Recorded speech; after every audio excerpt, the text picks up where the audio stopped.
حضرت یونس علیہ السلام کا مچھلی کے پیٹ میں نکل جانے والا واقعہ۔ حضرت یونس علیہ السلام کو قوم نینوا عراق کے قریب کی طرف بھیجا گیا۔ آپ نے اپنی قوم کو اللہ کی طرف بلایا مگر وہ ایمان نہ لائے۔ جب عذاب کا وقت قریب آیا تو آپ اپنی قوم سے ناراض ہو کر نکل گئے۔ اللہ تعالیٰ نے ان کی اس خروج کو قبل از اجازت قرار دیا، یعنی بے حکم نکل گئے، اسی لیے ابق بھاگنے والے کا لفظ فرمایا۔ راستے میں وہ ایک کشتی میں سوار ہوئے۔ کشتی بھاری ہونے لگی۔ قرآن اندازی کی گئی تاکہ ایک شخص کو نیچے پھینکا جائے تاکہ کشتی ہلکی ہو۔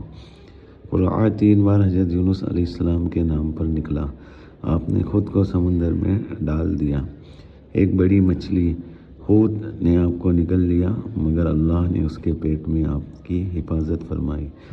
آپ نے مچھلی کے پیٹ میں اللہ سے دعا کی، لا الہ الا انت سبحانک انی کنت من الظالمین، نہیں کوئی معبود مگر تو پاک ہے، بے شک میں ہی ظالموں میں سے ہوں۔